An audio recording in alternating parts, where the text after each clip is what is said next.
काफी दिनों से जो बरसात के कारण नुकसान हो रहा है उसकी भरपाई करने की बजाय हिमाचल प्रदेश की कांग्रेस सरकार अलग अलग बहाने लगा करके जनता के बाढ़ के द्वारा किए हुए जख्मों के ऊपर नमक छिड़कने का काम कर रही है। जहां हिमाचल प्रदेश के अलग अलग जिलों के अंदर नुकसान हुआ है, वहीं पर ऊना जिला के अंदर भी किसानों का बहुत बड़ा फसलों का नुकसान हुआ है।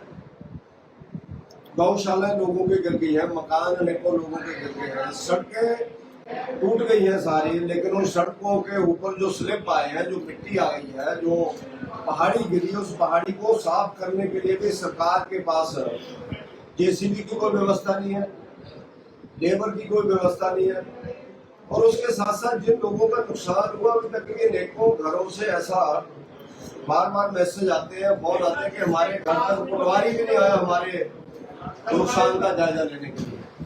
तो मेरा जिला प्रशासन से आग्रह रहेगा कि वो पटवारियों को दिशा निर्देश दें, या जो भी रेवेन्यू के ऑफिसर्स वहां जाकर के उनका एस्टिमेट लगाने के लिए जिनकी जिम्मेवारी है वो उनको कहें जाकर के और देखें जाकर के, ताकि उन लोगों की फसल का जो नुकसान हुआ है, उन लोगों की गौशाला का जो नुकसान हुआ है, जो गांव और शहरों के अंदर लोगों के मकानों का नुकसान हुआ है, और उसके साथ साथ अनेक लोगों के घरों को नुकसान अगर नहीं हुआ तो भी उनका जो डंगा था, उनकी जो दीवार थी, उनके साथ जो पहाड़ी थी वो पहाड़ी बैठ गई है।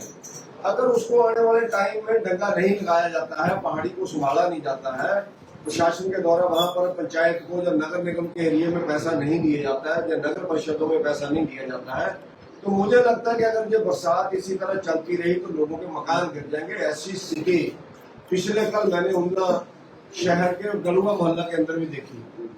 और हमारे अलग अलग एरिया से जो बारिश की बात आ रही है, उसके कारण पूरे जिला के अंदर बहुत बड़ा नुकसान हुआ है। खास करके कुटलैहड़ विधानसभा क्षेत्र के अंदर ध्यान में आया कि कई दिनों से सड़कें बंद हैं, और जानकारी ऐसी मिल रही है कि वो सड़कें अभी तक नहीं खुलेंगी। यानी कारण एक ही है कि वहां पर प्रशासन किसी भी तरह से जेसीबी को लगा करके खोलने के ऊपर मादा नहीं है।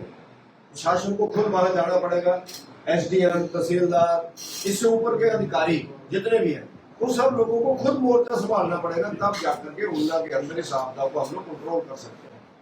और इसी तरह से जो पैसा दिया जा रहा है, लोगों को मुआवजा दिया जा रहा है, वो ऊंट के मुंह में जीरे के बराबर है। किसी को 800 रुपया दे रहे हैं, किसी को 2000 रुपया दे रहे हैं, किसी को 10,000 रुपया दे रहे हैं। नुकसान उसका 10 लाख का है, लेकिन मुआवजा उसको 10,000 रुपया दे रहे हैं। तो प्रशासन को चाहिए कि उनको फौरी राहत के रूप में भी कम से कम इतनी राशि तो आप लोग दें जिससे वो बेचारा घर पे खाने का सामान ले सके, घर की रोजी रोटी को आगे बढ़ा सके।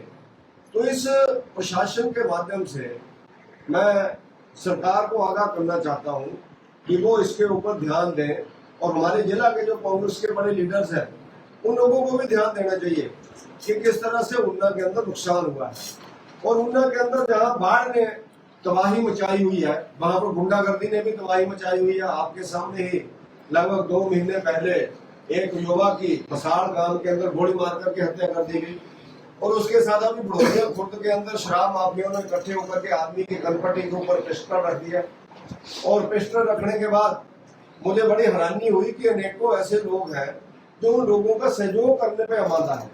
जो जानकारियां अंदर से मिली है कि एक बहुत बड़ा शराब माफियाओं का एक बहुत बड़ा गिरोह जहां पर काम कर रहा है, जो इन गुंडागर्दी की घटनाओं को अंजाम दे रहा है।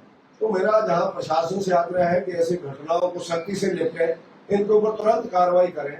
वहीं पर मेरा जो परिवारों के लोग हैं उनसे भी आग्रह रहेगा कि अपने बच्चों के ऊपर नजर रखें, क्योंकि हमारे लोकल बच्चे भी लोगों ने बिगाड़ दिए हैं।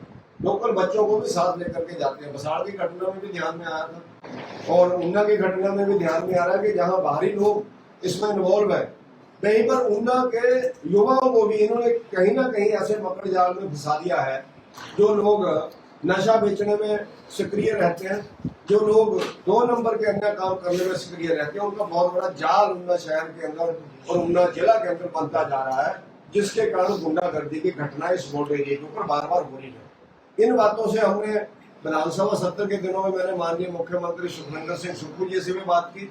हमने ऊना के अलग विधायक भी आपस में बैठे थे, हम लोगों ने बात की है कि इसके ऊपर सख्त कार्रवाई होनी चाहिए।